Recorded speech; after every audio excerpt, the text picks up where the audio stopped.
एक बार कुछ लोगों ने गुरु महाराज साहब से पूछा, प्रभु आप हमेशा कहते हैं ज्ञानी भक्ति करो, आखिर यह ज्ञानी भक्ति है क्या? गुरु महाराज ने उत्तर देते हुए कहा, साधना दो तरह की होती है।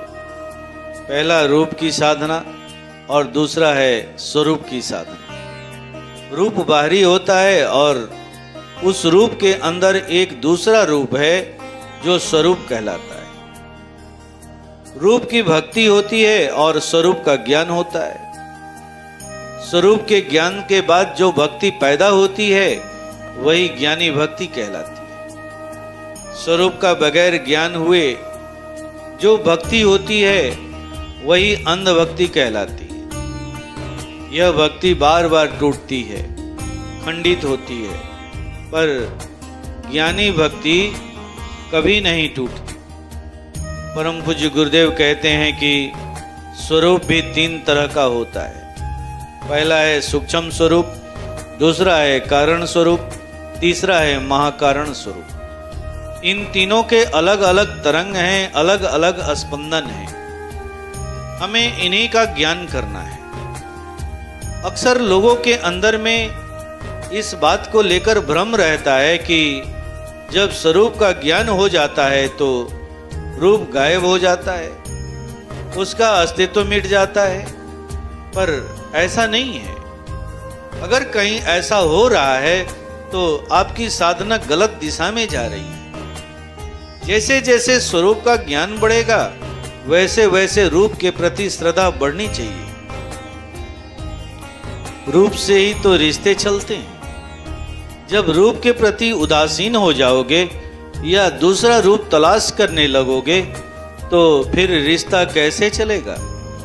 ऐसे में पूर्व के रिश्तों में दरार पड़ेगा ही पड़ेगा। पहले एक भ्रमात्मक स्थिति बनेगी, फिर रूप यानी मुख्य धारा के स्वरूप से मिलने वाला ज्ञान भी एक दिन समाप्त हो जाएगा। उसे प्राप्त होने वाला तरंग और स्पंदन मिट जाएगा। परम पूज्य गुरु महाराज साहब के शरीरांत के बाद मैंने कई उच्च कोटि के साधकों को इसका शिकार होते देखा है। उन्हें देखकर बड़ा ही अफसोस होता है, जबकि परम पूज्य गुरु महाराज साहब ने बड़े ही स्पष्ट तरीके से कहा था, जिस किसी ने भी मुझे एक बार भी देख लिया है, मुझे अनुभव कर लिया है, अब उसका काम मेरे तस्वीर से भी होगा। उसे कहीं जाने की जरूरत नहीं होगी। कथानक में आता है कि एक बार राम ने हनुमान से पूछा कि हनुमान, मुझ में और तुझ में क्या अंतर है? हनुमान ने उत्तर देते हुए कहा, प्रभु स्वरूप की भूमि पर हम और आप दोनों एक हैं, और रूप की भूमि पर आप मेरे स्वामी हैं और मैं आपका दास हूँ। आप मेरे भगवान हैं और मैं आपका भक्त हूँ। परम पूज्य गुरुदेव ने भी बड़े स्पष्ट रूप से इस बात को कहा है, ज्ञान को भक्ति का अवलंबन चाहिए। बगैर भक्ति के केवल ज्ञान निर्दलीय पार्टी के समान हो जाता है। केवल ज्ञानी अपने फायदे के लिए किसी के साथ भी गठजोड़ कर सकता है। जरूरत पड़े तो वह देवत्व को भी छोड़ सकता है और राक्षसत्व को भी धारण कर सकता है। ज्ञान में बहुत ही शक्ति है और इस शक्ति को पाकर एक ज्ञानी मतवाला हो जाता है। वह उसका उपयोग भी कर सकता है और दुरुपयोग भी कर सकता है। आइए ज्ञान और भक्ति को लेकर एक छोटा सा उदाहरण रखते हैं। एक बार एक बाघ और एक गाय दोनों ही भोजन के तलाश में जंगल की तरफ गए हुए थे। गर्मी का दिन था, दोनों को प्यास लग गई। दोनों अपने अपने रास्ते में पानी की तलाश करने लगे। गाय को सबसे पहले सरोवर दिखाई पड़ा। गाय अपनी प्यास बुझाने के लिए सरोवर में उतर गई।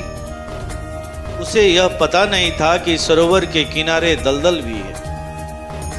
अब गाय पूरी तरह से दलदल में फंस गई। जितना भी निकलने का प्रयास करती और फंसते चली जाती। अब गाय ने अपना प्रयास छोड़ दिया और आराम से खड़े होकर पागुर करने लगी। इधर बाघ भी पानी का तलाश करता हुआ संजोगवश उसी सरोवर के पास पहुंच गया। बाघ की दृष्टि गाय के ऊपर पड़ गई। गाय को देख करके वह खुशियों से झूम उठा। बाघ सोचने लगा, बड़ा ही अच्छा संजोग है, पानी और भोजन दोनों ही साथ साथ हैं। बाघ ने सोचा, पहले प्यास बुझा ले, फिर गाय को मारकर खाऊंगा। बाघ जैसे ही प्यास बुझाने के लिए सरोवर में उतरा, वह भी दलदल में फंस गया। अब जितना भी निकलने का प्रयास करता और फंसते चला जाता। बाघ घबराने लगा। अब उसे लगने लगा कि उसकी मृत्यु निश्चित है। बाघ ने गाय की तरफ देखा। देखता है कि गाय दलदल में फंसी हुई है और बड़े आराम से पागुर कर रही है। बाघ ने गाय से पूछा, क्या तुम्हें अपने मृत्यु से डर नहीं लग रहा है? गाय ने उत्तर देते हुए कहा, नहीं, मुझे मृत्यु का कोई भय नहीं है। बाघ ने कहा, ऐसा कैसे हो सकता है? मृत्यु का भय तो सभी को होता है। गाय ने कहा, ऐसा है, मैंने अपने जीवन में एक मालिक बनाया है। वह नित्य मुझे भोजन देता है और मैं उसे दूध देती हूँ। थोड़ी देर के बाद जब संध्या होगा तो मेरा मालिक मुझे खोजता हुआ यहाँ आएगा और मुझे यहाँ से निकाल करके ले जाएगा। फिर गाय ने बाघ से कहा, तुमने तो अपने जीवन में किसी को मालिक बनाया ही नहीं है। तुम्हारी स्थिति तो ऐसी है कि जो कोई भी तुम्हें खाना देने आता है उसे ही मारकर खा जाते हो। इस प्रसंग में गाय ज्ञानी भक्त का प्रतीक है और बाघ केवल ज्ञानी का प्रतीक है। जब ज्ञानी अकेला होता है तो बाघ के समान ही होता है। वह अपने ज्ञान के अहंकार में डूबा होता है।